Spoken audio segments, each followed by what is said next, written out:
it should go just like we talk normally. Right. That's the idea. We ain't trying to, pretend like, we ain't trying to, because we can curse. We can do the, you know what I'm saying? We say the hell we want. Welcome. You're listening to the Barbershop Sports Talk podcast via the SME network and through SoundCloud.com. Don't forget to hit us up on our social media outlets through the Facebook page. Our Instagram handle is at Barbershop Sports Talk Podcast. Our Twitter handle is at Barbershop SPOR 2. And if you want to hit us up through email, comments, questions, barbershopsportstalk1@gmail.com is the place to hit us up at. I'm Trey Fraser. That's Maestro Styles over there. What's good, man? What's going on? Cooler, man. Never day, never dime.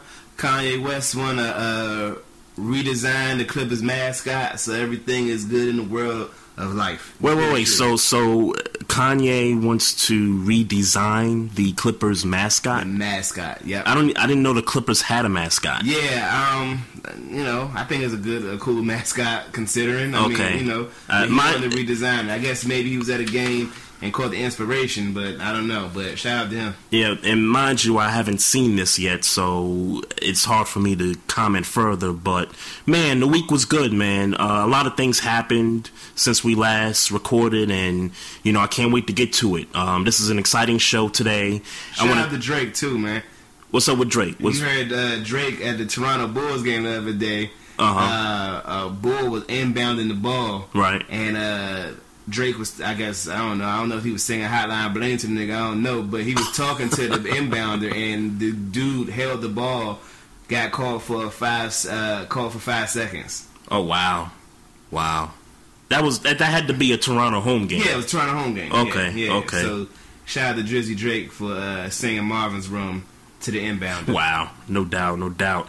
Hey, special shout out to all the supporters on the SME network, Doug Stewart, Chief Rocker, Jersey Vern, all the other cats over there at SME that continue to listen to the show, be in the chat room, and all that good stuff. And we hope that you'll continue to listen to us as we bringing that knowledge over to you all. NCAA tournaments here, man. Yes, sir. We got the brackets out and everything, and I got beef with a couple things here. I'm going to just, get right to it. Boy, let it go. And special shout out to my uncle, Calvin, right here. I was over his house on Sunday, and we were watching the selection show. Right. And me and him kind of discussed prior to the show that, hey, we think so-and-so is going to be number one, this, that, and the third. So we knew Kansas was going to get a number one seed. We knew North Carolina was going to be a 1 seed. It was a question really about the others. Mm-hmm. Now, when we looked at these rankings at the end of the season, we saw Virginia ranked, I think, 4 or 5 or something like that. Michigan State was ranked number 2. And the Oregon Ducks, who I didn't even know was good in basketball this year, shout out to the Pac-12, because the Pac-12 as a whole had a pretty good season. Yeah, they playing some good ball. Yeah. The Oregon Ducks were ranked number 8. So my uncle said he wouldn't be surprised if the Ducks were ranked a number 1 seed. And here's the reason why. Yeah, I was suddenly about to ask. Here's the reason why. So we got all the conference tournaments out the way. So obviously Virginia lost to North Carolina, which to me says you can't get a number 1 seed. Right. Kansas won their tournament. Michigan State beat our Maryland Terps. They won the conference tournament. We could have won that. They could have won. We could have won that, man. They definitely could have won. Yeah. But Michigan State, they got their conference tournament championship. So to me, it was a no-brainer. Kansas, Tar Heels, Michigan State, and to me, the toss-up was going to be between the Ducks and Virginia. So when they came out with the number 1 seeds, Kansas, Virginia, Oregon, and North Carolina, I'm like, wow, Michigan State really got hosed here. Yeah. They got hosed here. I would have liked to have seen Virginia get a 2 or 3 seed just based off the fact that you lost to, and look, I get it. North Carolina, there's no shame in losing to the Tar Heels. I get all that. But to me, you had to put Michigan State as a number 1 seed. There's no way Michigan State shouldn't have been number 1 in my personal opinion. I've been, that they shouldn't have? They should have been number 1. Oh, okay. They should have been number 1. I'm sorry. Okay.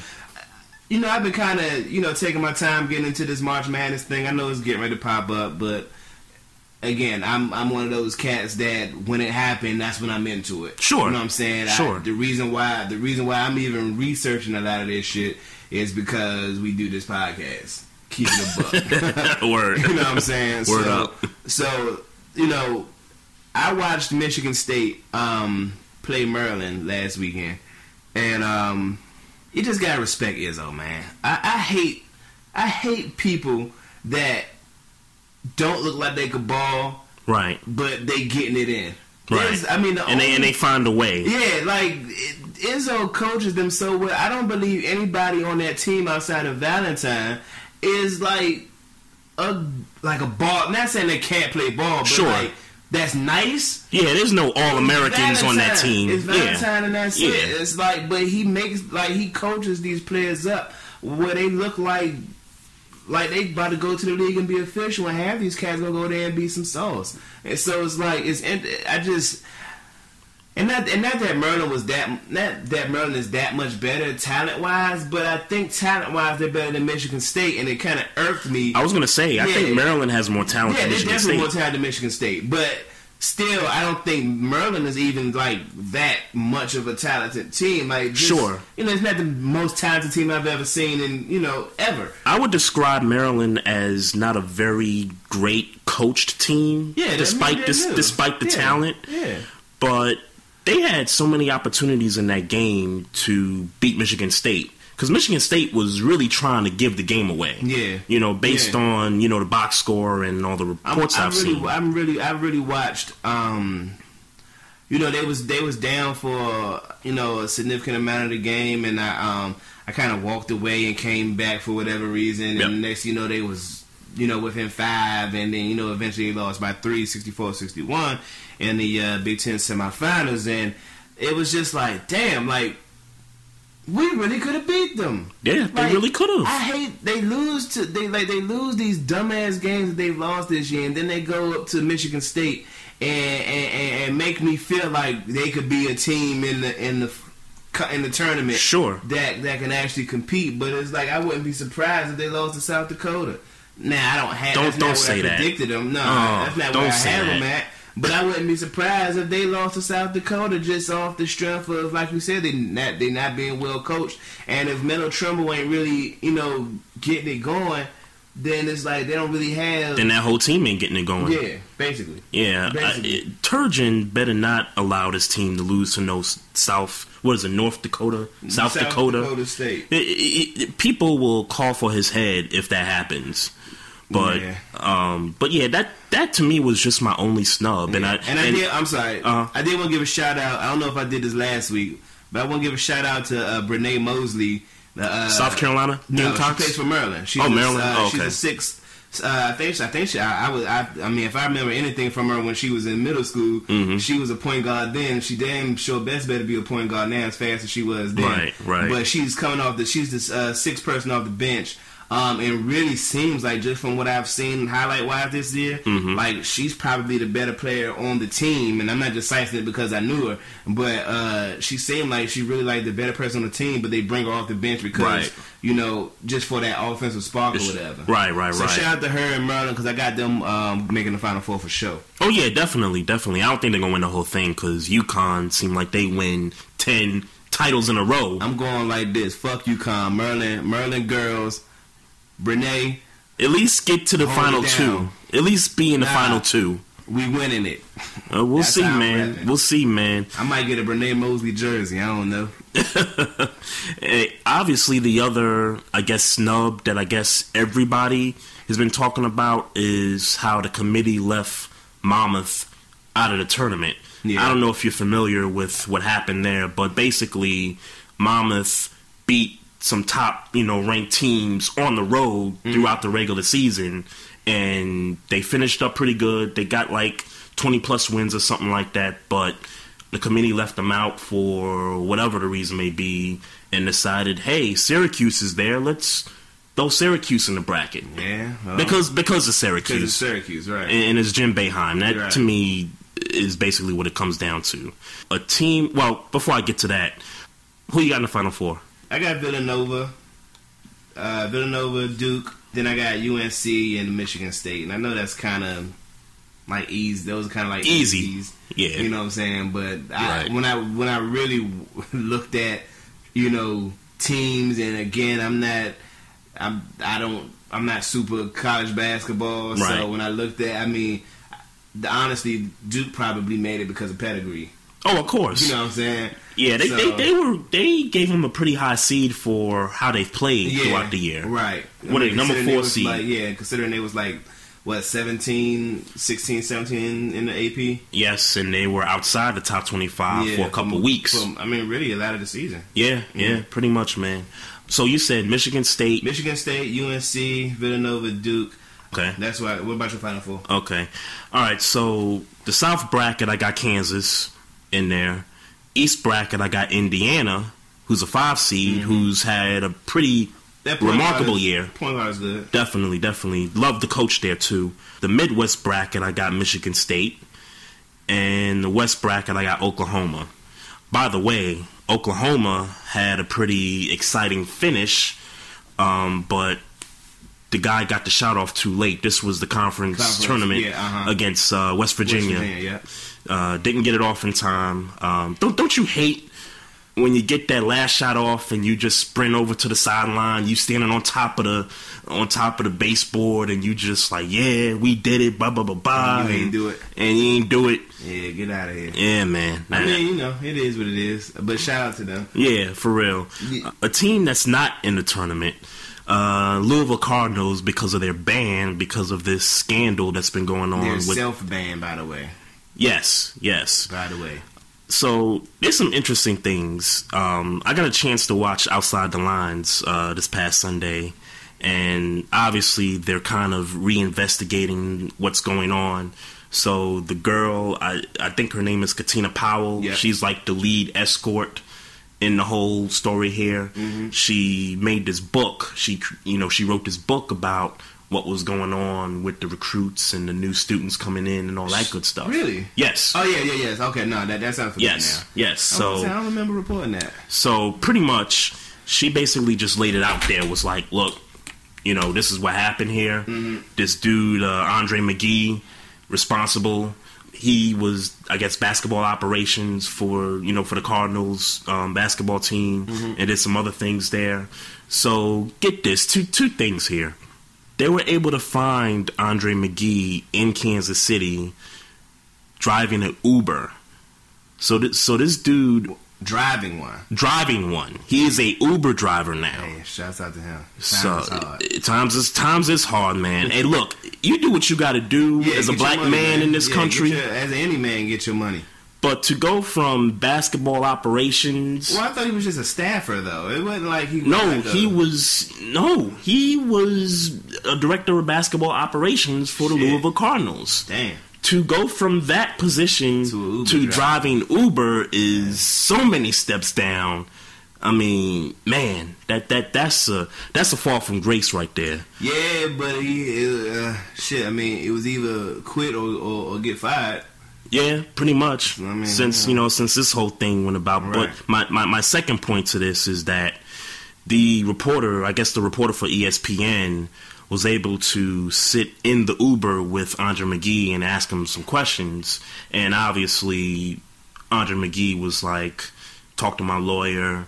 I don't know nothing. Kind of paraphrasing. Get out of my face. Get out of my face. Get out of my Uber, whatever.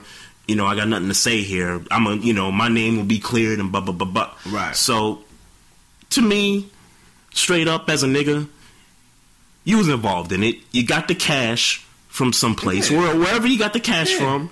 You paid for these escorts. Right. You got these recruits, these students involved. You did what a lot of, quote unquote, a lot of other schools do.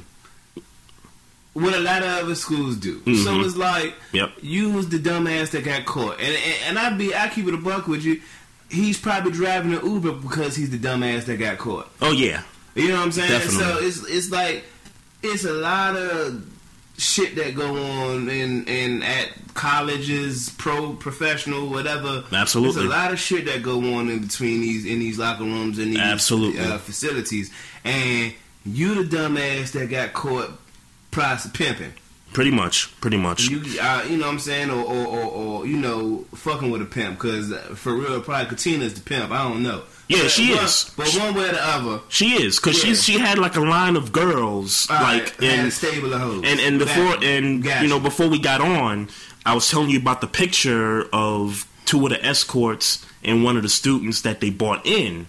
So yeah, that's her staff. All right, so she got hoes on deck. And yeah, so this guy McGee was the dumbass that got caught. Because like I said, other facilities and colleges around the world do this. You the dumbass that got caught. So being that you the dumbass that got caught, you fucking it up for the rest of the fraternity, and your ass got to drive an Uber now. Yep. And you're damn right, you better not know nothing, and you better not fuck it up for the rest of the people. And that's not me speaking because I'm necessarily in support or not in support of it, but this is the game that's played. So don't fuck it up for the rest of the game unless you think it's a problem with the rest of the game. Sure. So don't fuck it up because you fucked up.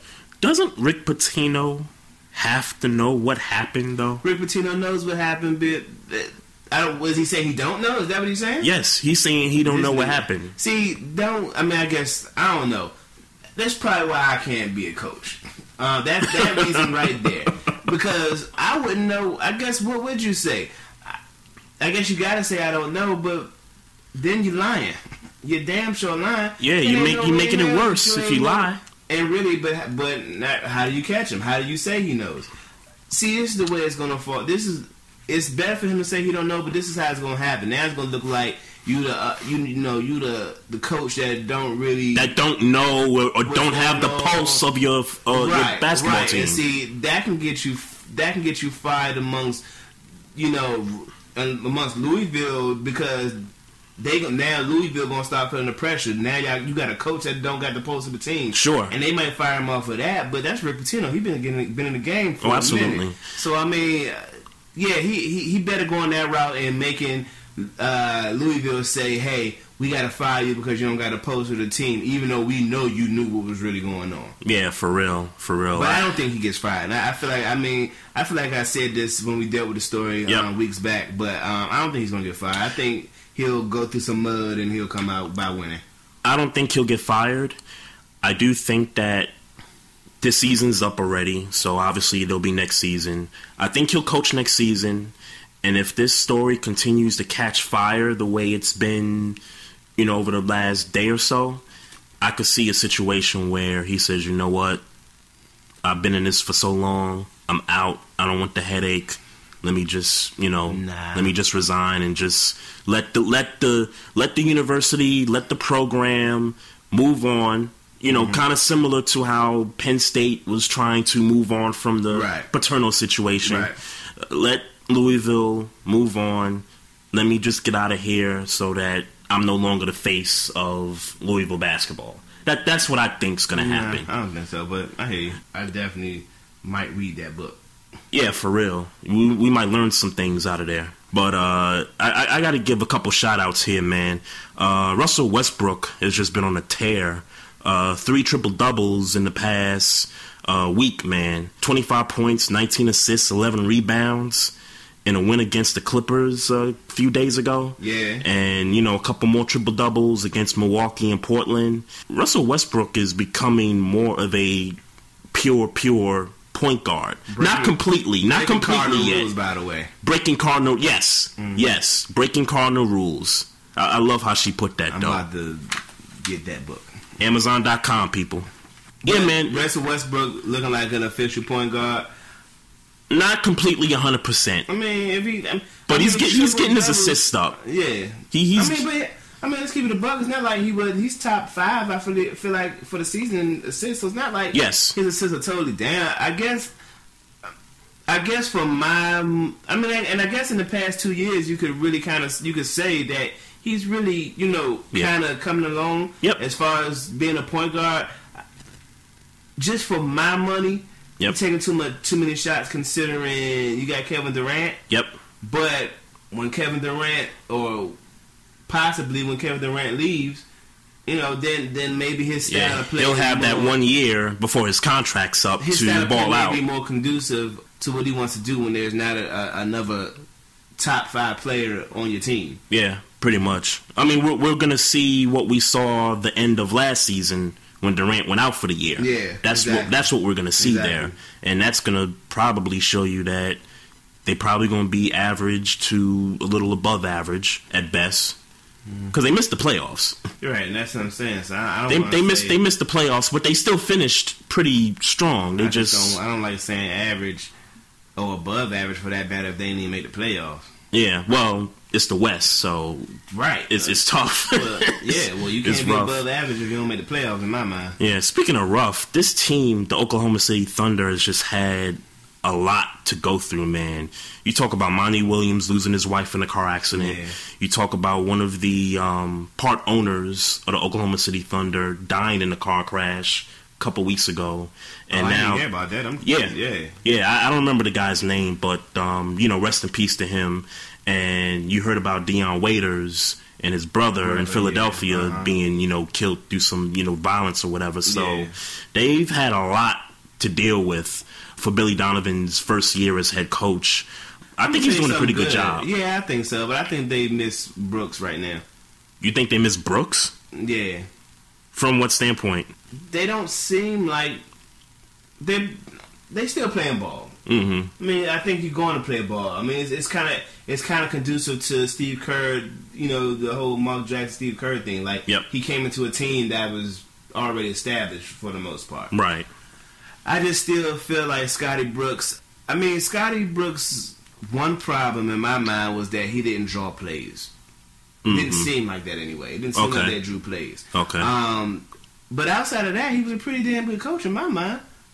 Yeah, I mean, the record speaks for itself, no question about it. It helps you got 2 of the top 5 players. That certainly helps. It just seems like, for instance, I don't feel like when Steph Curry hit that shot, I feel like Scotty Brooks would have planned that better, considering it was one shot for the game. Sure, knowing that Steph likes to shoot from half court. Right. Yeah. You know what I'm saying? Just little stuff like that. Yeah, I feel you. I feel you on that. From a coaching standpoint, I'm not sure I see the difference between Scott Brooks and Billy Donovan, but what I do see from the team aspect from last year to this year is that defensively, they're not as good as they were in previous years. Right. Serge Ibaka, I mean, he's one of the better defenders in the league, and he just hasn't been. I don't know if he's injured or. Shout out to Kerry Hilson. He just hasn't been, just hasn't been the guy that we've all known for him to come to be. I get you. I agree. And I agree. Totally. Yeah. What's up with Kerry Hilson? Oh, that's his girlfriend and or wife. I don't know if they got married or not. But oh, yeah? Yeah. That's what's up. Yeah. That's what's up. She actually got just announced a single and an album coming out soon. So. Oh, all right. That's what's up. Hey, another guy I want to give a shout out to, and I can't pronounce this dude's name, so I'm not going to try to do it. He's known as the Greek Freak, people. Small forward for the Milwaukee Bucks. The dude has 4. Nah. I don't even remember what it looks like. I just remember his first name is Giannis, but the last name I'm not even going to try. Right. 4 triple-doubles in 10, 11 games. Over the last 10, 11 games. 4 triple-doubles. Okay. I think since they made him move to the point guard spot, because MCW's out for the year, this dude's been putting up some crazy numbers, man. Well, it seems kind of reminiscent of Magic Johnson when he was, playing point guard. Right. And then you kind of saw it with, you saw it with LeBron James running point a lot. Taller guys that can pass see the floor better than shorter guys. Definitely. So, shout out to him. Yeah, this is what I love about the Greek Freak. He's very athletic. And obviously you can tell he gets rebounds, he passes the ball pretty well. But man, if he can keep this up at the pace he's going here, he could potentially average a triple-double for the season. But if he just keeps this up for another 2 years, that brother's going to get paid, man. Yeah. I just would like to see his, like some folks is just, like, when you're so athletic, and he's definitely like the epitome of athleticism, they don't take. I feel like a lot of those types of shooting guards and small forwards, they don't take enough time to develop a shot. And I still don't feel like I don't really feel like he got a shot yet. I feel like he could just get to the rack. Right. And that's cool. But when you get older, when you're not as fast, sure, you need to start. You need to step up that jump shot. Yeah, and I would like to see him do that now, earlier on now, and as opposed to wait until he can't get past some of these faster people. That's true. That's so I would like to see that. I mean, that's my only real criticism of him. That's a good point. But that's why I kind of sleep on him. Right. Because it's like I would like to see hitting some jumpers because I mean, now you can do that, but I would love to see you start taking some jumpers. Yeah, I sleep on him sometimes because his team is not in a good position right now. I thought they would be better this year than they were last year defensively. I don't know where the defense went, man. What happened to... it's hard to explain. Because it seemed like Jason Kidd had to post to the team last year, and all of a sudden, you get Greg Monroe out of free agency, and you trade for Michael Carter-Williams, and Jabari comes back from the injury. Right. And for some reason, they just couldn't put it together defensively. And it's probably a chemistry thing. Like, when you're playing for starters, and it's like, all right, well, I'm not going to be the scorer that Jabari Parker is. Right. But I can defend. Right. You know what that reminds me of? I remember a few years ago, when the Memphis Grizzlies upset the Spurs in the first round of the playoffs that year. Mm-hmm. And Rudy Gay was hurt. He was out for the rest of the year. Right. But you could tell that team had the chemistry without Rudy Gay. So the next year after that, Rudy Gay comes in, and the chemistry is disrupted. As a matter of fact, I think the Clippers beat him in that first round series the following year. And then here Rudy Gay is bouncing back and forth around to different teams. Right. And I think they ended up trading him after that one year. Happened, but he ended up going to like Toronto, and he was in Sacramento, and he was in I think he's somewhere else now. He's in Sacramento still. Okay. He's playing for the Kings right now. Mm-hmm. But yeah, this whole Bucks thing kind of reminded me of that situation. Like, yeah, Jabari was out. I'm not trying to put this on Jabari Parker, but he was out last year. The team was good defensively. Now you get a fresh Jabari coming off injury, and they can't seem to get it together. So hopefully, I hope that's not the case with them. But because I would like to see that team. I would really like to see this team in the playoffs. Quite frankly, they got some talent.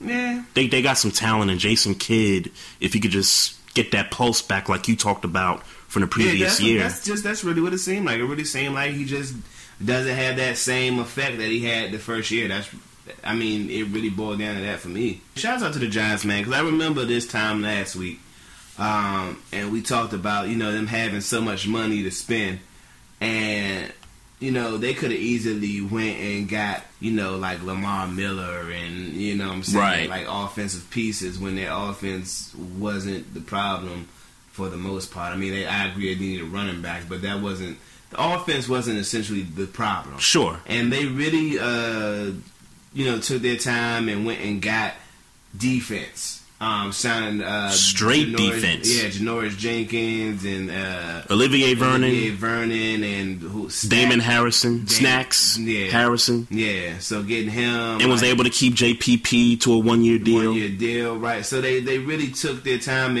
and did what they were supposed to do as far as, we know where we slummed at. Yep. Straight up. We slummed that and we addressed it in free agency. And then they still got the draft to really kind of take advantage and get some of them young guys in, and then maybe find a running back. Because, it's better to find a young boy, running back. Running back in the second, third round, something like that. Right. Yeah, shout out to the Giants. And historically in the NFL, when teams spend $60 million out of the cap, historically it doesn't bode so well. Like, you see the Jaguars spend money, you see the Bucks spend money, Dolphins, these crummy teams that got this cap space. I remember vividly the Raiders. The Raiders is another team. Yeah, when they picked up Lamar Woodley and Justin Tuck and like all these like older guys with all this money they had, and and they just can't seem to put it together now. Right. Here's where and why I think with the Giants it'll pay off for them because they spent on what they needed, number one. Number two, they got the quarterback. They got the wide receiver. The offense, to me, I think is pretty much set. Ruben Randall look like he might be gone, though. Really? That's what it's look. I think he can replace Ruben Randall. Yeah, no, I agree. I think he can replace them. With that. But the point I'm trying to make is that those other teams that historically spend a lot of money, they're not set at the quarterback position or any other positions on offense. Mm-hmm. The Giants are set with the quarterback position, right, at least for another 4 years with Eli Manning. So the question I have for this defense is, can they find the chemistry early enough to maybe contend for a playoff spot? Because I think they got, with these signings on paper, they got 4 games better, in my opinion. Yeah, and then also, I feel like their strength has always been in the defensive line. You know what I'm saying? So they really took care of that in getting JPP and getting Harrison. So it's like, cool. Is Rogers Cromartie still there?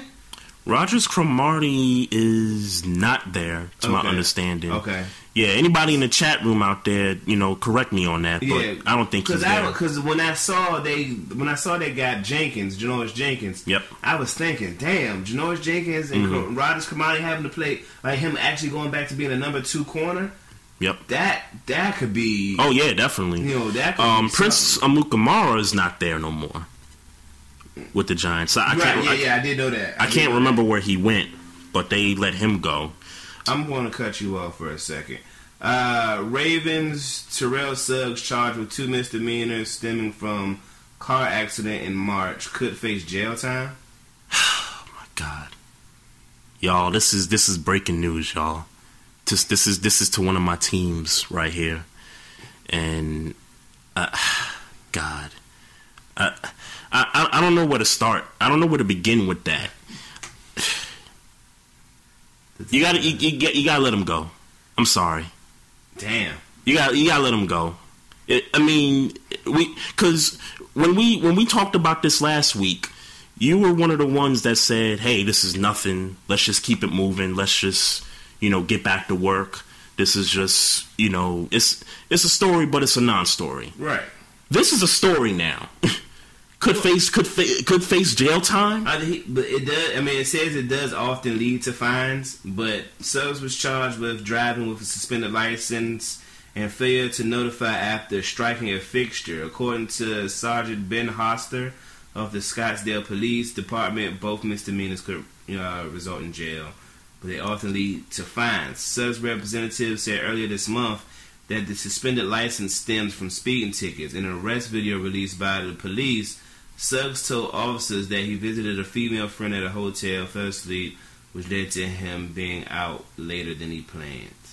So the misdemeanor is what? The speeding or the suspended license? The misdemeanor is the suspended license and failure to notify after striking a fixture. After striking a fixture, the median or whatever, the stripe or whatever he hit, whatever he crashed his car into. I didn't know you had to notify somebody that you struck a median. Yeah, because you have a storied past of running into shit, and you ain't. Yeah, and I ain't notified nobody. I ain't notified the state or the city or the county or whatever. What? Arizona got some stuff going on out there, but yeah, just to kind of freestyle off of that story. Well, now that you kind of read in depth of what's going on here, I take some of that back because I feel like this is I don't know what they're trying to reach for. It's a suspended license. I still don't think it's like I said. I think they just. It just popped on my phone, so you can't. I thought they were gonna say they found like some body bags in his trunk or something, or right. Like he was like holding somebody for ransom, and he just so happened to crash his vehicle. Well, I'm gonna tell you something good. You better not face no damn. You better not go to jail for this dumb shit. That's all I know. Yeah. My God. Now, if he does, maybe the Ravens should cut him. Maybe. If he does spend some time for this foolishness, because that's what it is. It's a waste of time. Yeah, that's exactly what it is. It's a waste of damn time. Unbelievable. Well, there's some good news for the Ravens also. Oh, this is good news. This is some good news though. Eric Weddle signs with the Ravens, 4 years, $26 million. Oh, okay. All right, that's good news. I thought you was about to say that. I thought you was about to talk about that other guy. Oh, the other guy? That other guy you don't like? That bitch ass nigga. Okay, I'll get to that guy in a second, but Eric Weddle is the story here. I like this signing because it gives us a free safety in the defensive backfield. His ass gonna get scorched. It gives us a leader in the back that we haven't had since Ed Reed was there. Not to compare the two, but please don't do that. It gives us a guy that at least could get the defensive players in line where they need to be at on the field and all that good stuff. He's 31 years old, I think, so if he does play his contract out, it'll be 35. I think that's reasonable for, a safety to, play that long. So, as long as you're playing good. As long as you're playing good. I like the signing here. Mike Wallace. 2 years, 11.5, I think. $11.5 million contract. You text me about Mike Wallace last week. You asked me, should they use him as a number one receiver? And I said, hell no. However, when I look at his career with Minnesota, Miami, I don't think he fit properly in those offenses, particularly with the quarterbacks that he had throwing to him. Yeah. Ryan Tannehill is not a deep ball thrower. Teddy Bridgewater can show flashes of throwing the ball deep, but he's not a deep ball thrower. That's fair. So I think you put him in this offense with a quarterback in Joe Flacco that can throw the ball deep down the field.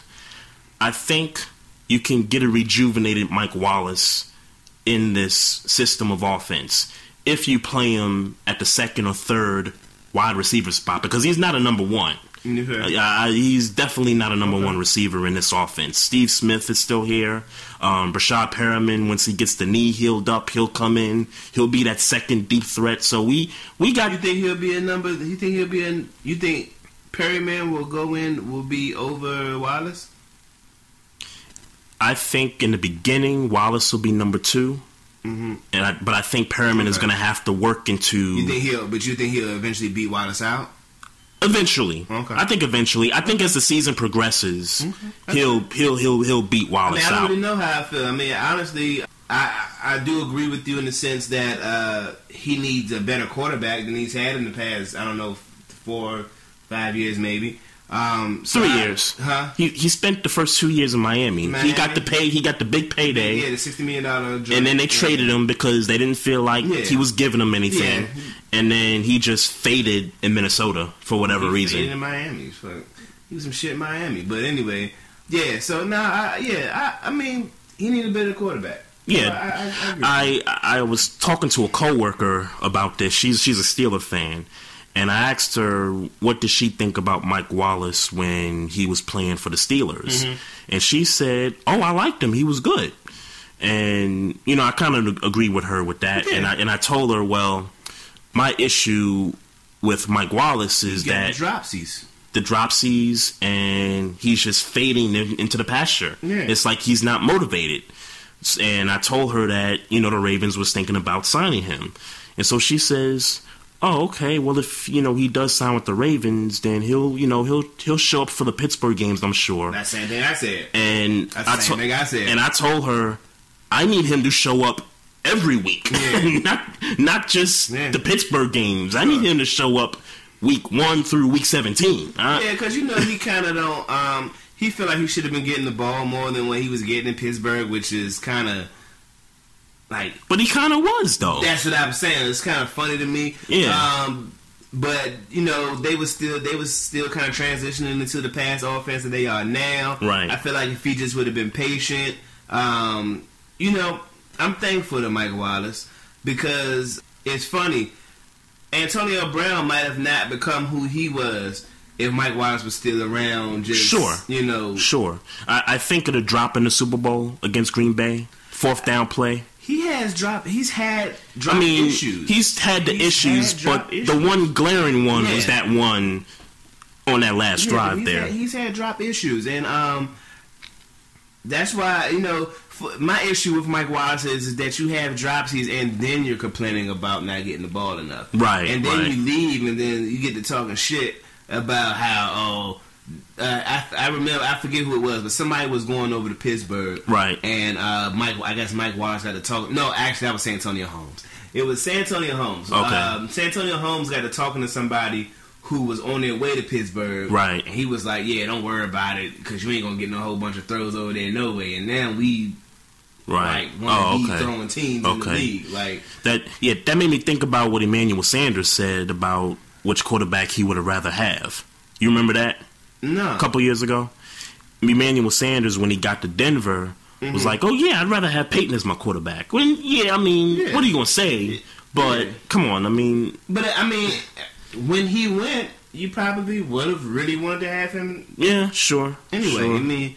Now I don't know how he feel about that. I was gonna say now. Yeah. We gonna get to that next story here. So Brock Osweiler, the $72 million man, 4-year contract with the Houston Texans. What you think about that, man? Everybody's saying it. I feel like the first time I heard it was from you, so I give you props, Trey. Brock Osweiler cut off. He wasn't talking to nobody in the Denver Broncos organization in the offseason. Mm-hmm. He talked to nobody. It was reports that he wasn't answering phone calls from coaches, staff. And what did I say about that last game? And you said it. Yeah, that's what I'm saying. You said it. He was salty. Yep. And truth be told, he had the right to be salty. Sure. So he was salty, and he stopped answering phone calls. They offered him 3 years, 45, I think what it was. Yeah, I know it was like on an average of $2 million less than what the Texans gave him. The Texans gave him that guap, and good for him because he needs to get that guap. I mean, he sat. I mean, truth be told, they brought in Peyton Manning when, I think they brought in Peyton Manning and drafted him that same year. I think. Mm-hmm. So, Peyton Manning started slumming. Maybe they probably should have been playing Brock Osweiler maybe a year. Sure. Just based on what he was doing. Sure. They was playing Peyton Manning based on him being Peyton Manning. But if you're just talking about the fact that Peyton Manning couldn't throw 10 yards down the field for the better part of these past 2 years, right? You probably should have been considering Brock Osweiler a long time ago. Right. So maybe that played a part in it. You finally give him a chance to play because he's injured, and now he's got you to this point, Brock Osweiler did, and then you say, all right, we're going to let Peyton Manning ride this out. Mm-hmm. Yeah, I'd be salty too. And then you're going to give me more money? And then ain't no Tom Savage ain't got a shot? Right. Brian Hoyer's probably going to be gone. Oh, definitely. They better do something with Brian Hoyer. Make him the water boy or something. Right, yeah. So he's probably going to be gone. So this is his team. And then what they bring with them bringing in Lamar Miller, like... Man, that signing, I felt like they should have went after Alfred Morris, man. Yeah. Is he signed yet? No. Wow. But I'm not. To be honest, I'm not sure that the Redskins released him yet. Well, he's a free agent, though, right? No, he's not a free agent. No. Oh, no, he's not a free agent. I thought they had an option to. They have an option to release him, but I'm thinking he had a 5-year contract. Oh, a 5-year. Yeah. Okay. RG3 had the 4. No, RG3 had 5, but they had an option. Just like Alfred Morris does. Gotcha. Okay. Yeah. So they're looking to trade. I can just tell you straight off the bat what I think. The Redskins are looking to trade for Alfred Morris. They're looking to get some value for him. Yeah, definitely. They're opt out. He was a top 5 running back since he came in the league. Oh, no doubt. At least statistically, he was very instrumental in RG3's rookie year. Yeah, and has been for Kirk Cousins up until this past year. Yep.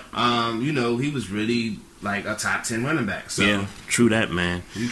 They're probably trying to get something for that. I don't have a problem with Brock Osweiler's choice to go to Houston. He was a free agent.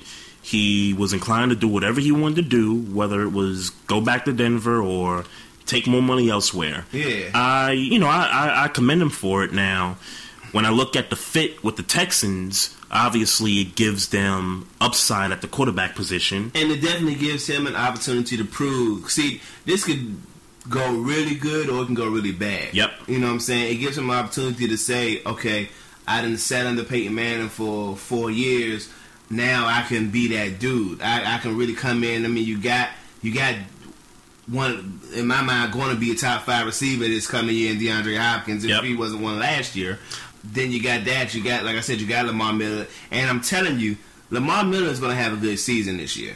Like, all the stuff he's been doing in Miami. Right. I think in Houston, he's going to get the opportunity. Aaron Foster's gone.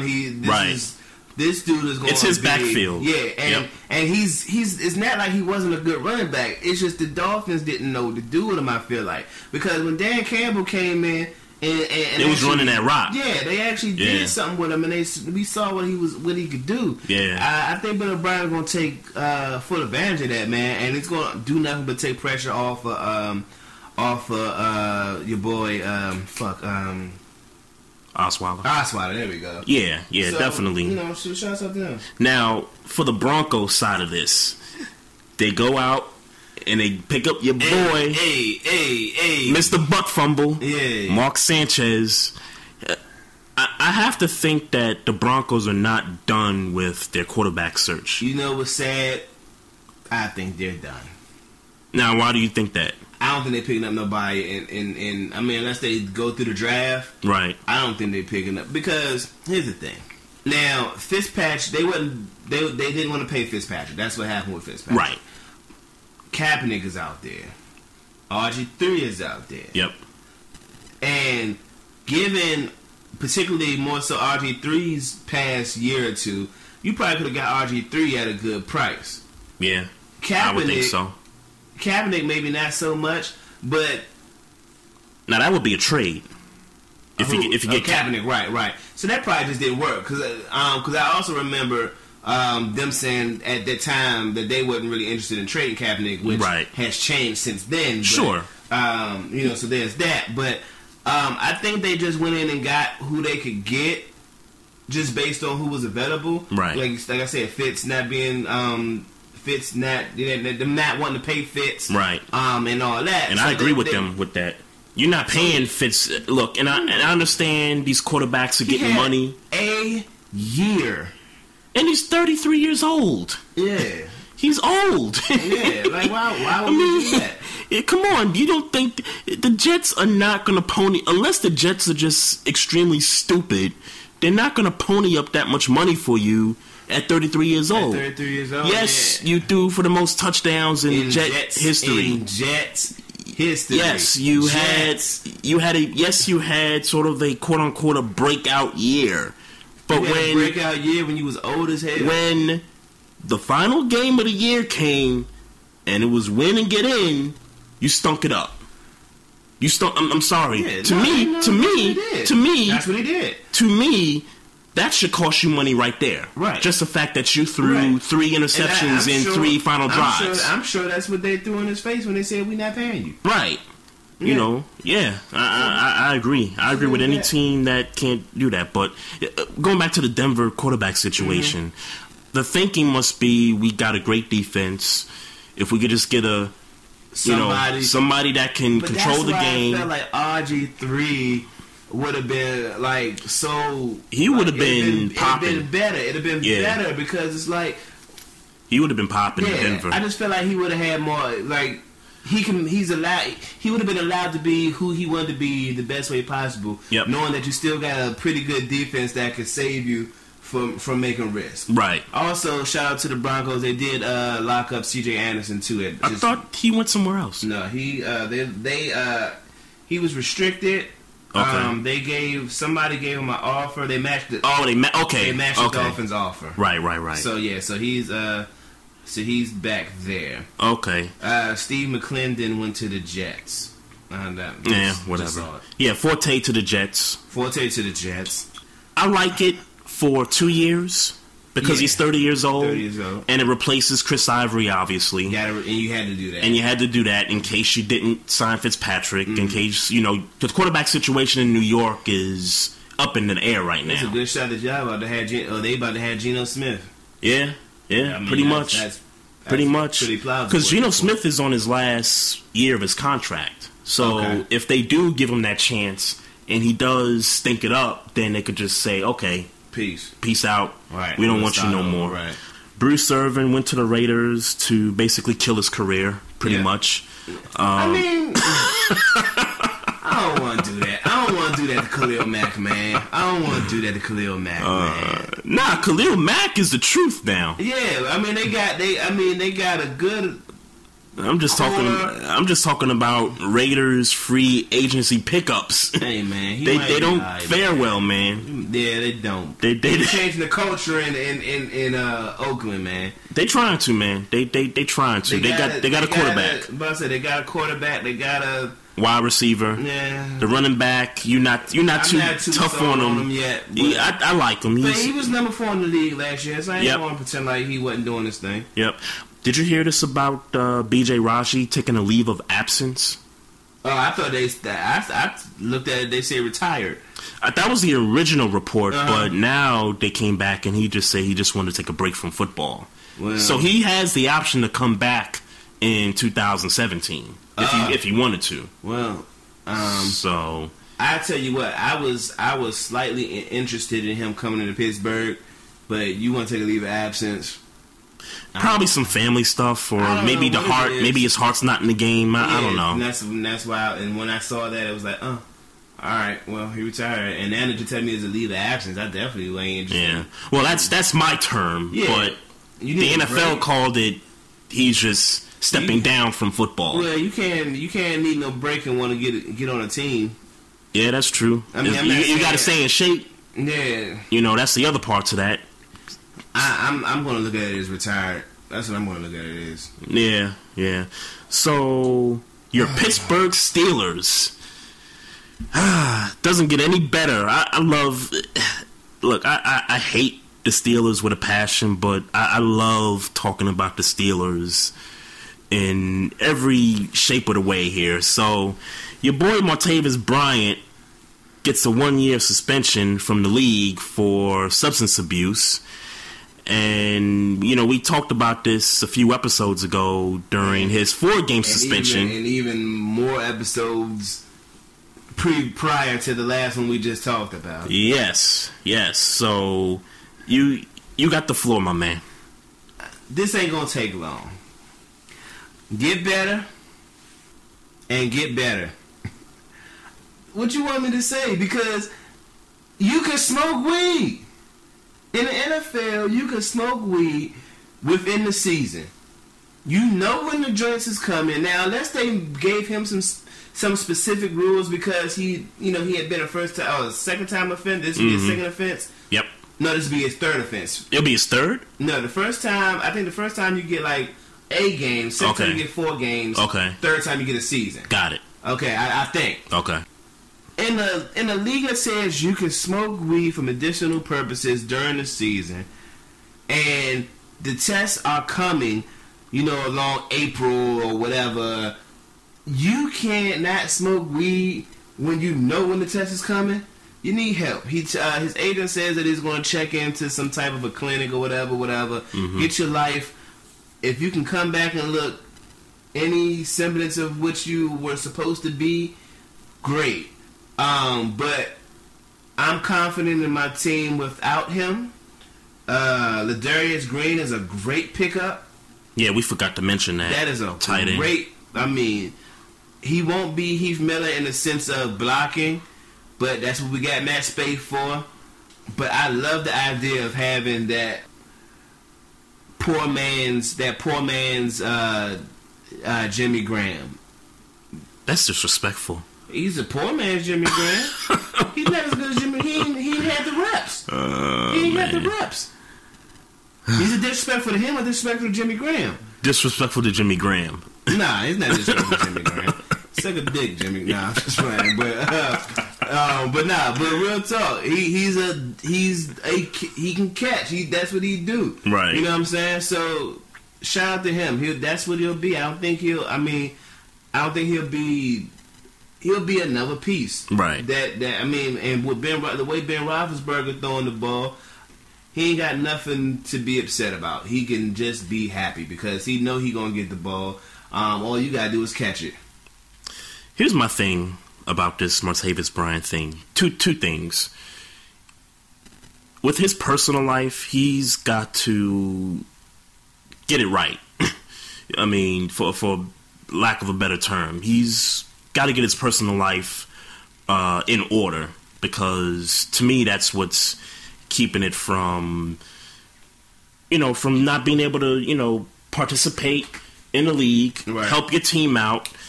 I don't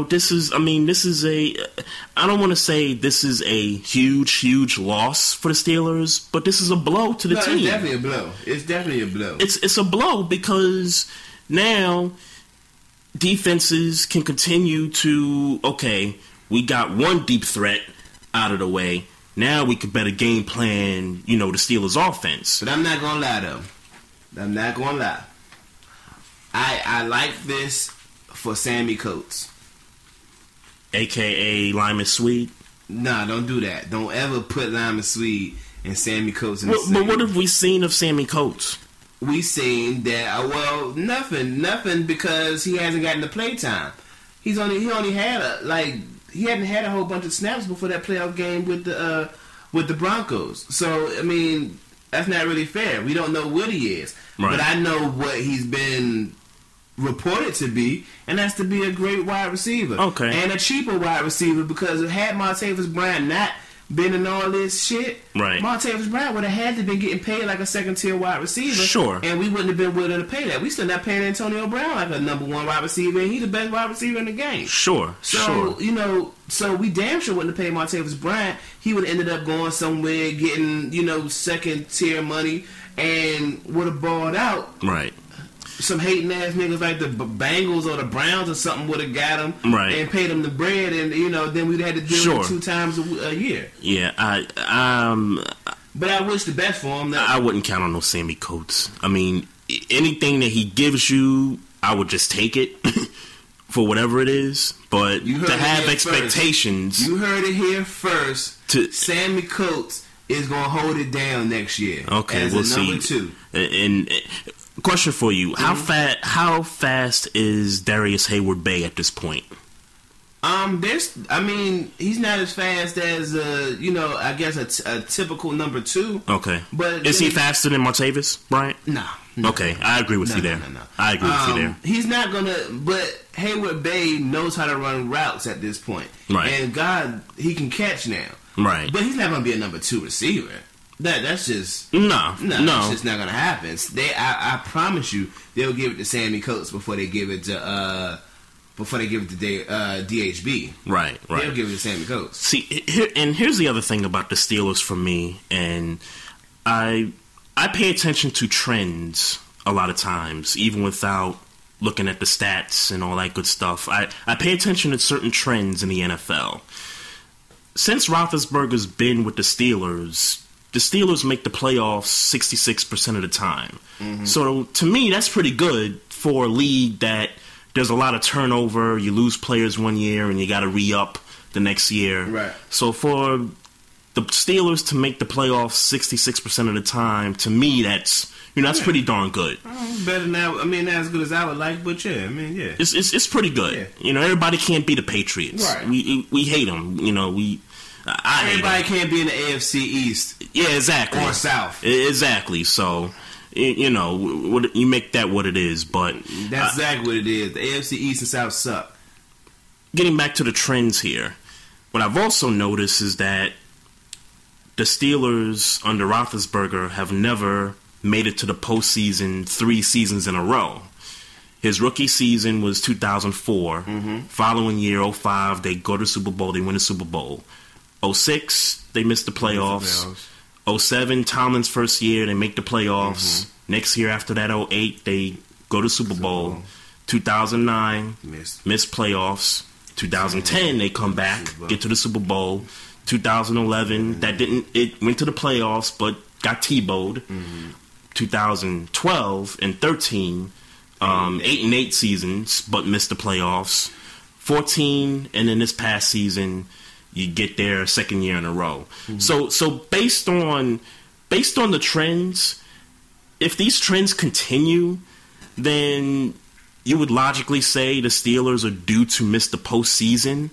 And look, I know it's early. I'm not trying to handicap the AFC North or anything like that. I'm not listening to that shit. But this Martavis Bryant thing that's happening here could be something that could potentially be a chain of events down the road. What happened for Pittsburgh now they made the playoffs this year?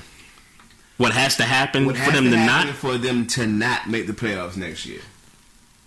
What has to happen? What has to happen for them? What has to happen for Pittsburgh to miss the playoffs next year? Peyton Manning come out of retirement. No, because he's gonna be some shit. Antonio Brown got to go down for a significant amount of games. Le'Veon Bell's got to go down for a significant amount of games, even with D'Angelo. I don't think that's true. Ben Roethlisberger got to go down for a significant amount of games which is highly possible. And that's I was getting there. Because see, Maestro, here's the thing. It's not like when the Steelers miss the playoffs, they have this horrible record. It's just it's just one of those things where they have these losing streaks, or they have like 2013 when y'all started 0-4. Yeah. Look, I was shocked that they went 0-4. Mm-hmm. I don't remember the opponents, but just the fact that y'all went 0-4, yeah. That, I mean, to me, that's what didn't get y'all in that postseason that year. Because after that, we pretty much played good ball. Y'all played good ball after that. Yeah. But it's not like y'all have these ridiculously horrible records when y'all miss the postseason. It's 8-8, 9-7, and we had 1 year where it was like 6-10. But that was like the worst it got. Yeah, but that was before Roethlisberger got there. I'm kind of talking about the Roethlisberger. Yeah, you're right. Yeah, I'm kind of talking about the Roethlisberger era. So it's not like, because I think people expect the Steelers to make the playoffs every year. So when they go at 8-8 and they miss out, sometimes it's a little like, okay, that was a head scratcher. Like, you know, what happened there? So it's not like I'm disagreeing with you that you would have to have those players go down for them to miss the postseason. I'm gonna tell you, if AB go down for a significant amount of games, see, it's one thing to have to depend on Sammy Coates to be a number one. Oh God, you know what I'm saying? Like, you can't if you know, you can't do that. That's not what I'm implying here when I'm saying Sammy Coates is gonna have a good year. Right. I mean, I'm sorry, and not to say Sammy Coates will be a number one, because my Wheaton would obviously be the number one. But you know what I'm saying? But I mean, man, AB go down. I mean, we saw it. AB went down, and yep. I'm sorry, I'm just gonna stick to this, and I know hindsight and it's just a theory. Are we going to the Bronco game? If AB was in the damn Denver game, I feel like we win. Possible. Yeah. Definitely possible. That was a close game. Like. It was a close game. And I feel like all the major blunders was things that AB does. The lack of production at wide receiver. The fumble by the running back? No. That happened, but I don't feel like that was too much of a blunder as opposed to Marcus Wheaton not having a single good special team punt return possession. Mm-hmm. Out of all 5 of them, all of them were bad. Okay. The muff, the when he didn't block the dude and he downed it at the 1. Right. The one where he took it and he shouldn't have. He forgot the fair catch when it got lit up. Like, every single possession he had in special teams was bad that game. Mm-hmm. AB, that would have happened with AB. So I feel like that played a lot in field position. Obviously, we know what AB is to the league, and let alone to Ben Roethlisberger. Right. You know what I'm saying? So stuff like that, and let's keep it a buck. I don't feel like Chris Harris would have been able to guard him that time either. Yeah, I mean it's possible. He might not have went for 189 and 2 touchdowns. It's possible. But all that to say is that if AB goes down, we're in trouble. Yeah, I agree. I agree with that. So I agree with that. That's what would have to happen at bare minimum. Sure. For us to not make the playoffs. And look, I love Coach Epps. I call him Coach Omar Epps because I feel like that's his brother. But there's some games where the decisions he's making are like, dude, like when he had Vic in the game against the Ravens, mm-hmm. and he was trying to make Vic throw on 4th down, and that wasn't the smartest play to really make. It was just a bad play call, and I don't think that was Tomlin. I think that was Haley. More Haley. Yeah. But he too. Him too. Well, I think what Tomlin's. But I don't fault it. I don't necessarily call it a flaw per se. Mm-hmm. I just think sometimes it goes his way and sometimes it doesn't. But he has this thing where he gotta take the risk a lot. Got to prove something. I don't know if it's proving something. I think for me it's more about, hey, we only live once. At the end of the day, it's a football game. Right. If it works, we the shit. Right. If it don't work, then we Or how about this? Maybe Todd Haley is auditioning for a head coaching position. Well, I hope he's not, because you can say what you want about Todd Haley, but Todd Haley has kept Ben Roethlisberger clean for the majority of his The offensive time. line has seen a lot of improvement. Yeah, but it's not just that. Ben Roethlisberger doesn't hold the ball like he used to. Right. He just doesn't. Right. And that had a lot to do with Todd Haley. When Todd Haley came in, he made it clear what his goal was. Right. Ben Roethlisberger is not going to be holding the ball for 8 and 9 seconds waiting for secondary routes and corners to get tired. Mm-hmm. We're going to draw him plays where he can take 3 and 5 step drops and throw the ball. And the first year was rocky. And after that, it started working. And here we are, top 5 offense in the league. So, I don't want Todd Haley to go anywhere. And I hope that people, if they start to, clamor about that, I hope they realize that Todd Haley was not a good head coach in Kansas City. Dude. So I hope he stays right where he is. He had that one good year with Castle, and it just fell apart after that. I wouldn't even really call that a great year, because even that year they were like 16 in the league in offense. Yeah, I mean, Castle's stats was the best of his career, but they just, to me, they weren't ready for prime time. They weren't ready for prime time. I mean, we spanked them in the playoffs that year. Yeah, they just weren't. Yeah, he wasn't head coach, and it might have been personnel and all that, whatever. I'm gonna go with he's a better coordinator than he is coach. Yeah, I agree. I agree. He coached that Arizona Cardinal offense pretty good too in 2008. Mm-hmm. So let's get to the topic of the day. So Goose Gossage. I don't know if people have heard of this gentleman here. When I text you the story, you didn't know who he was, right? As a Yankee fan, I'm a little familiar with him. He played for 22 years. He pitched for the Yankees for a few years. He was on those teams with Reggie Jackson, late 70s and all that good stuff. So he's being interviewed by a couple of radio shows and, some media. And people were asking him about the state of baseball. And so basically he just goes on this tirade about how the game is getting soft and, He didn't say getting. He said the game is soft. Yeah. I mean, he took some shots at, he took some shots at a few players. Jose Bautista. Bryce Harper. Yeah, he took some. Yeah, he took some serious shots. Bautista, famously known for the bat flip in the postseason. Right.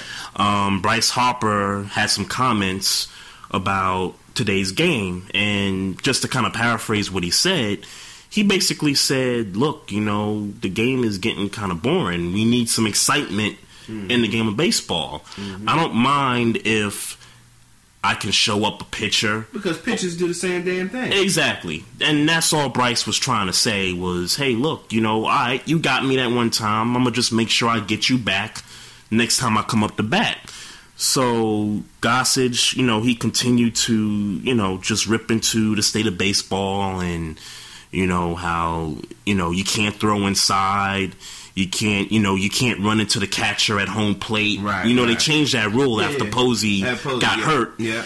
So he went in about that and took a little stab at Posey. Yeah, for real. So this kind of brings up a topic about the state of baseball to me, and we're a couple weeks away from the opening season, and pitchers and catchers, and even the.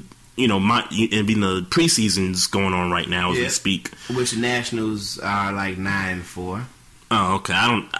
Honestly, I just happen to see it.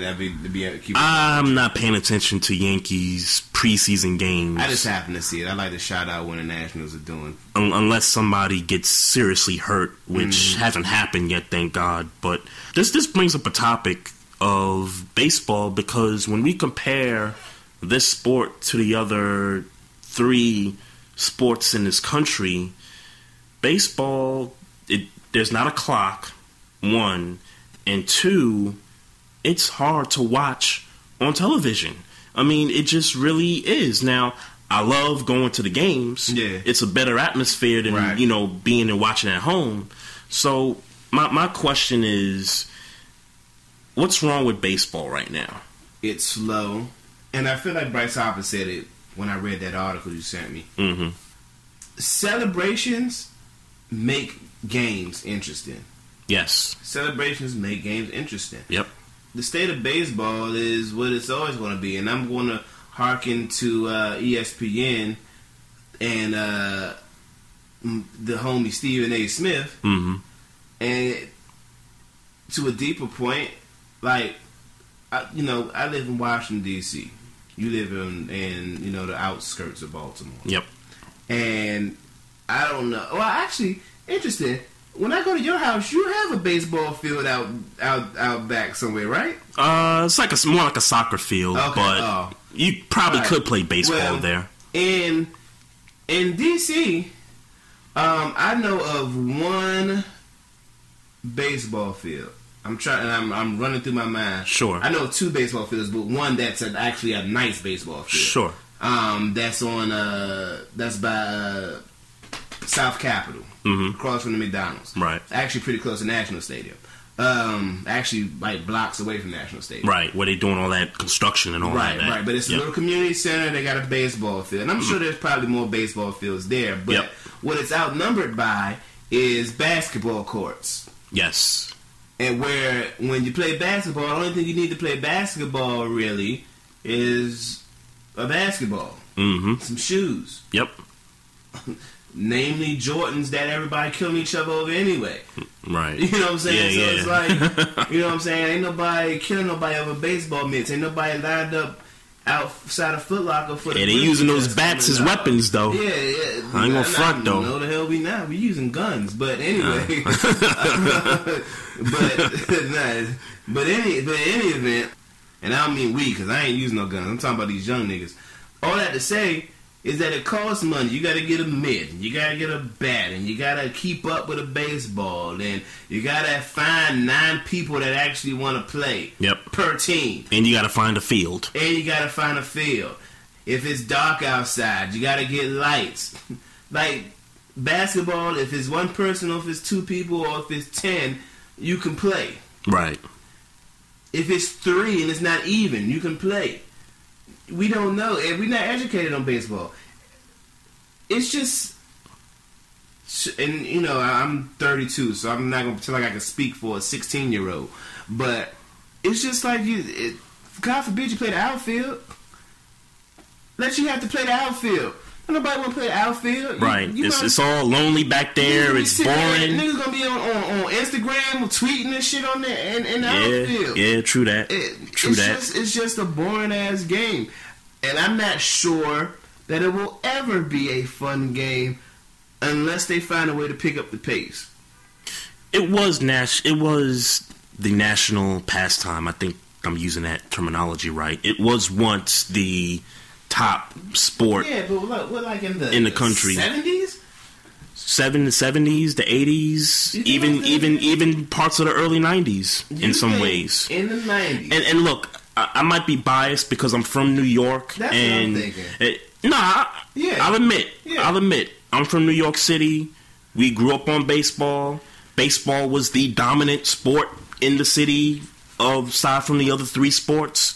So, and that's interesting because when I moved here 15 years ago, I would try to talk some baseball to some cats, and cats will look at me like, "What? Like, dude, you in Redskins country, you in Ravens country, we don't." And now the Orioles were bad. Niggas, we'll go to the games because it's something to do. Right. Because I'm used to seeing 4 titles in 5 years from the Yankees. I move here, it's all about football. So I kind of had to learn, okay, Nationals weren't here yet. Yeah. Orioles stunk. So obviously there's not a lot of interest in the game of baseball in this area. And I feel like now that they're winning, the Nationals and the Orioles. Yeah. We still ain't too interested. We just support them because they winning. Because they winning, right? Yeah, but we ain't. They filling the ballparks, buying up all the beer and spending $10 for hot dogs and all that stuff. I ain't gonna fake though. I went to the National Stadium earlier this year, just off the humble. I've been planning to go to the National Stadium for years, and I just went off the humble. Like I went there broke. I didn't really get the experience like I wanted to. But man, did you try to break in? No. It was like free kids tour night or something like that. No, it was an actual game. Oh, okay. It was like free kids night or some shit. I went with the kids. Right. Man, their food is fucking bomb. At Nationals Park? At Nationals, yeah. Their food is bomb, Slim. And I didn't even have I had like chicken tenders or something. Right. Shit was bomb. Like, I can't wait when I really plan my trip to go there. Right. Because I'm gonna need like $300 on deck to stadium eat. Food. You know what I'm saying? Good old stadium food. I'm gonna go in. Because it's not like I'm gonna be watching the game, like too tough. Yeah, sure. I have a lot of downtime to eat. Sure, not no regular season game. Yeah, I mean, for real playoff game. It's not. I got a lot of downtime between plays, to eat and tweet. Sure. You know what I'm saying? So, well, I've never been to a baseball playoff game, but I can promise you that the atmosphere is much better in the postseason than it is in the regular season. I would agree with that. And your attention will be a little bit more on the game in the playoffs. There's still a lot of time in between plays. There's still time in between, absolutely. Yeah, and that's what I'm saying. Basketball or basketball more so, but even football to an extent, you don't really got a whole lot of time to be, talking. Every play is important in football. Like the last time I went to a football game. Or the second to last, because I know we went years ago to the Ravens Steelers in Baltimore. Yep. But I went to the Redskins Steelers. Had to be 4 years ago because we get ready to play the Redskins again this year. So had to be 4 years ago. Okay. And we played them in at FedEx. Right. And ooh, that was a while ago. Yeah, it had to be 4 years 8 years ago. It was 4. Byron Leftwich. Because I thought they played over Pittsburgh. No, it wasn't D.C. Ben Roethlisberger got hurt in that game. Byron Leftwich, who was from D.C., came in, won the game for us. Okay. So that happened, and actually, you're right. It was 8 years ago. That's what I was saying, because I thought 4 years was when RG3 4 years was when RG3, so and they were in Pittsburgh in that game. Okay, okay. So it was 8 years ago. Okay, damn. It was man. A while ago. But all I had to say is I couldn't. People be talking shit to me because I'm a Pittsburgh fan. I had my Pittsburgh shit on, and whatever. But they be talking to me, but I be like. Into the game. Hi, nigga. Like, you got me. I'm trying to pay attention to this game because every play is important in football. You can't really miss nothing. So all that to be said, baseball, the problem with baseball is that you got too much time to do other things, and then at some point you probably forget you at a baseball game. Oh yeah, I mean at that point it's more like a get together. Yeah, right. Like we sitting there talking about. Stocks and bonds or something crazy like that. Do after the game and shit. Right, you know right. What I'm saying? Just a whole bunch of pointless shit. So that's the problem with baseball. And the problem with Goose is probably the same problems with those of like Oscar Robertsons and Isaiah Thomases. And I'll pay respect to Goose because he knows baseball. Yep. But that don't mean you can't be wrong. Oh sure. And the problem is that he talking about bat flips. Like this game is. It's still pretty close to the old game, right? You know what I'm saying? A bat flip ain't really changing the game. This game is still a slow, methodical game. And the fact that Jose Bautista's bat flip was in Game 5 of the ALDS. Yeah. That was an important game. Yeah. I mean, he hit a home run to take the lead. How could you not be excited about that? It's bad. I don't want to say disgusting. I was going to say disgusting, but we are attracted to this generation. By the way, we're attracted to. I'm not just this generation. We like it when Jordan did it. When he celebrated. We liked it when Ickey Woods was doing the Ickey Shuffle. Yep.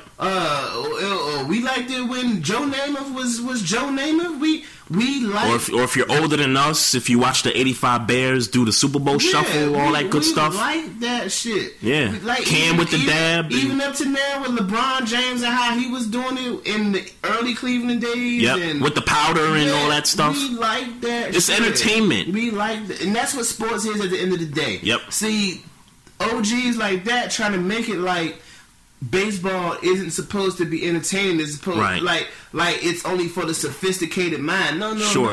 That's why it's not winning, because everybody ain't sophisticated enough. Sure, exactly. To watch baseball for the little nuances that baseball presents. Hell, I'm not.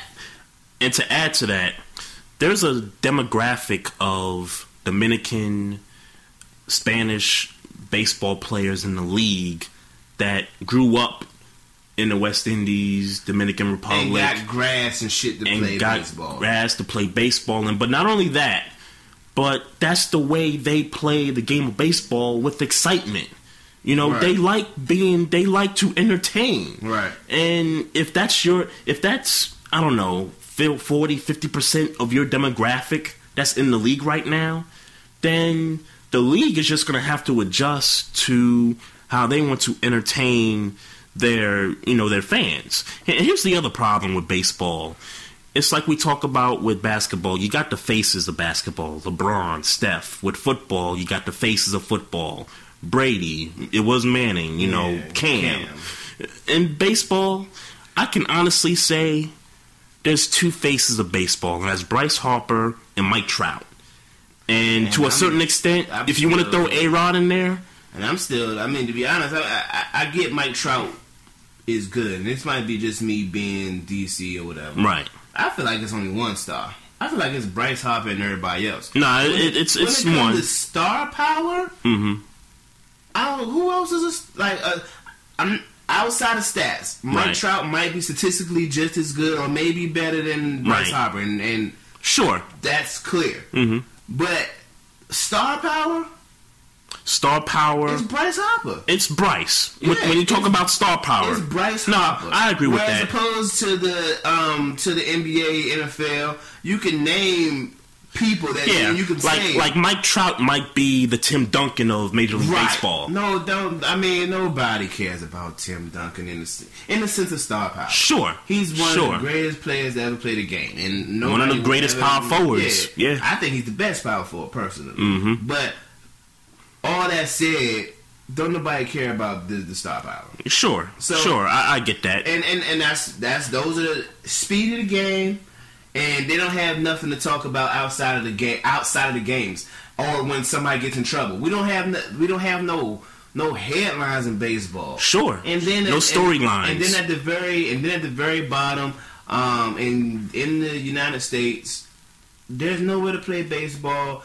It's easier and less expensive to play basketball. Yep. And football is just number one. So it's about value at that point. Pretty much. And what I think baseball needs to do along the lines of trying to promote their players in the league is that's what they got to do. Yeah. They got to promote the Bryce Harpers. They got to promote the Mike Trouts. They gotta. They're marketing. But then they're boring fucking interviews. Yeah. And then they're boring interviews. Yeah. That's Mike true. Trout, I ain't never heard nothing about Mike Trout outside of him being a good baseball player. Right. He don't. Right. I guess maybe Jose Bautista is the flashy guy. I guess he's flashy. Yeah, he's a flashy guy. A-Rod, when A-Rod was in his prime, he was a flashy guy. Yeah, but his interviews are shit. You know why I know Batista's interviews are shit? Because I ain't never heard none. And because I don't know if he speaks good English either. Well, I take that back. And that's another problem. I take that back. He speaks some good English. I don't know, but if you don't, but then, unfortunately, that's another problem. If you can't, you got these translators. English, we not interested. We don't want to listen to your translator talk. Right. Yeah, that gets frustrating. Especially when you got these guys, baseball's working with some of these Chinese, Asian players also, and they got their translators coming over, and it's like, man, dude, I don't want to hear the translator. I want to hear this guy. Right. So you need to learn English. Go to, what's the name, Rosetta Stone, whatever. Yeah, learn English. Yeah, do something, man. But yeah, baseball, I think marketing is a big issue with them. And the old heads, the 60, the 70, 80-year-old heads of baseball, they just want to keep the game the way they know how to keep the game. Yeah, but the problem is that you're sliding back in the ranking of the top sports I would love to challenge in the country. The young boys of baseball, Dominican, American, Asian, whatever.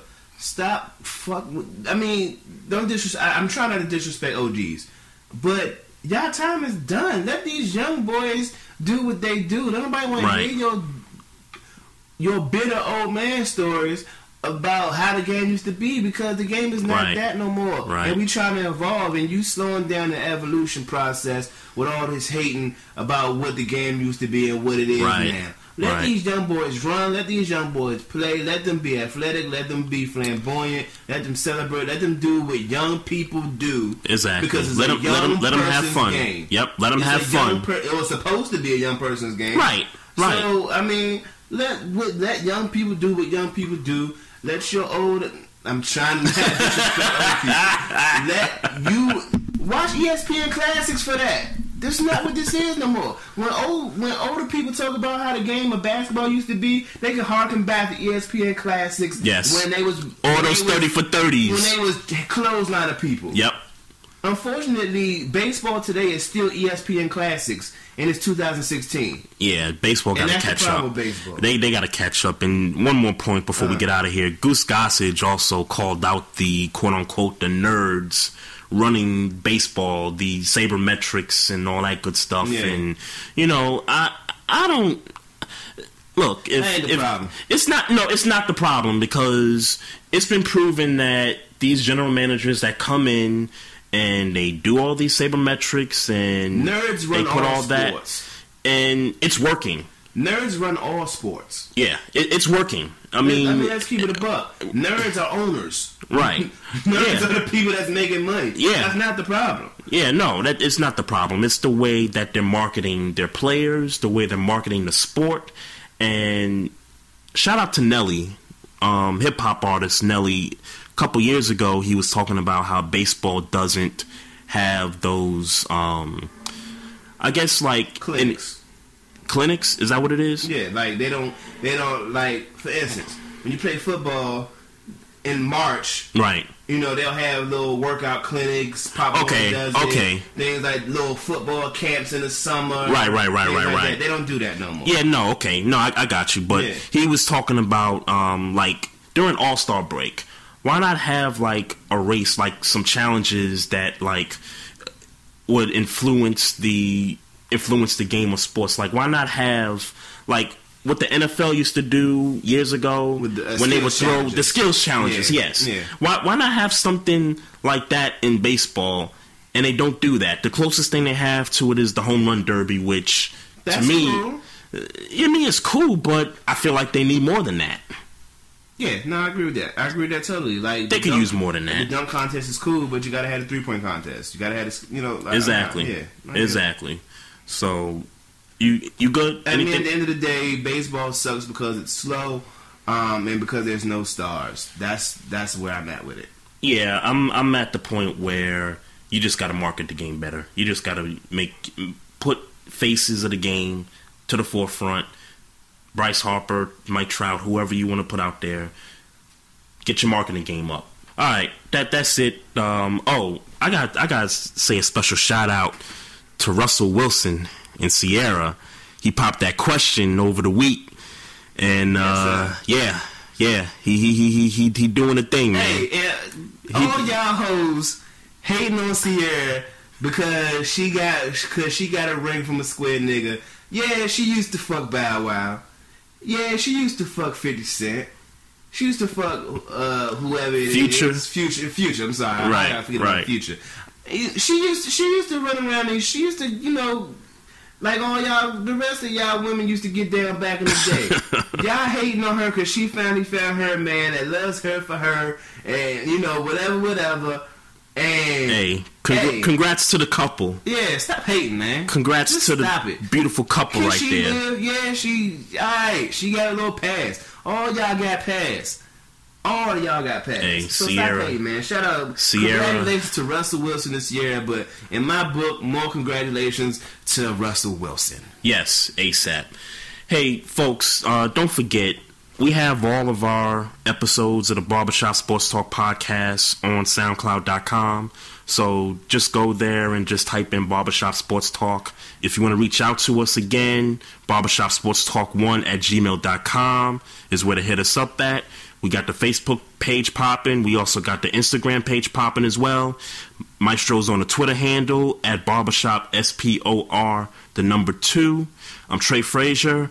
That's Maestro Styles over there. We out. Holla at you. 1.